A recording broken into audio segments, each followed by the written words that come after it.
আগামী ২৬-২৭ অর্থবছরের বাজেটে কর ছাড়ের ছড়াছড়ি আছে। সৃজনশীল অর্থনীতি সম্প্রসারণের পাশাপাশি বিভিন্ন খাতের উদ্যোক্তাদের শুল্ক করে ছাড় দেওয়া হচ্ছে। কর ছাড় দিয়ে করের আওতা বাড়ানোর উদ্যোগ থাকছে বাজেটে। এ বিষয়ে ঢাকা চেম্বারের সভাপতি তাসকিন আহমেদ বলেন, এনার্জি সাপ্লাইটাকে স্টেবল না করা গেলে কিন্তু আমাদের যে টার্গেটস আছে আমাদের ওই লেভেলটা যাওয়াটা কিন্তু খুব টাফ হয়ে যাবে। সরকার $1 ট্রিলিয়ন অর্থনীতি বানাতে চায়, 1 কোটি মানুষের কর্মসংস্থান করতে চায়। এজন্য ব্যবসা বাণিজ্যে যেসব ছাড়ের কথা শোনা যাচ্ছে তাকে স্বাগত জানাই। এতে ব্যবসা বাণিজ্য সম্প্রসারিত হবে। যে কোনো ব্যক্তি ব্যাংক হিসাব খোলার সময় 3 সনদ দেখাতে হবে, এমন ঘোষণা আসতে পারে।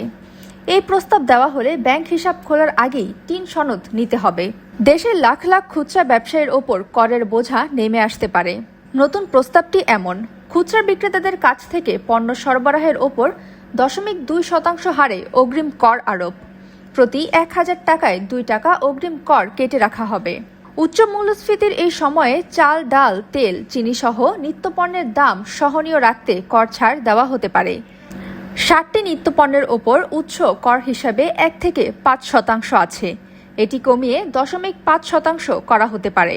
ডিজিটাল মিডিয়ায় ব্যবহৃত সঙ্গীতের মান উন্নয়ন ও ক্রিয়েটিভ মিউজিক তৈরিতে গিটার, পিয়ানো, ভায়োলিন ইত্যাদি এবং প্রয়োজনীয় যন্ত্রাংশ আমদানিতে বিদ্যমান 5% নিয়ন্ত্রণমূলক শুল্ক প্রত্যাহার করা হতে পারে।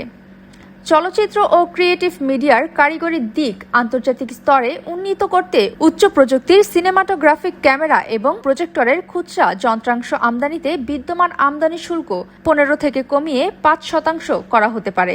হৃদরোগের চিকিৎসা খরচ কমতে পারে, যেমন হার্টের রিংয়ের যোগানদার পর্যায়ে 10% কর প্রত্যাহার করা হতে পারে।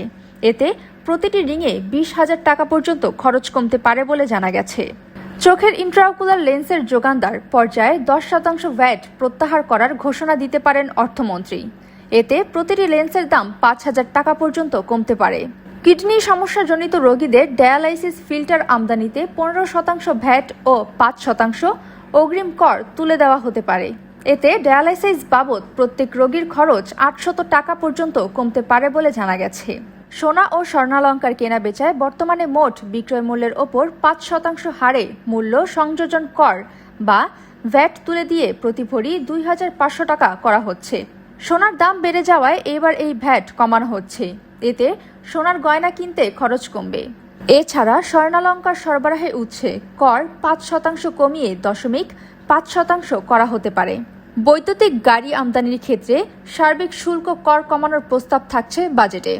বর্তমানে ইভির ক্ষেত্রে শুল্ক কর ভার 93%। নতুন প্রস্তাবে $25,000 পর্যন্ত দামের ইভিতে 64% এবং $25,000 থেকে $50,000 পর্যন্ত দামের ইভির ক্ষেত্রে 80% শুল্ক কর হারের প্রস্তাব করতে পারেন অর্থমন্ত্রী।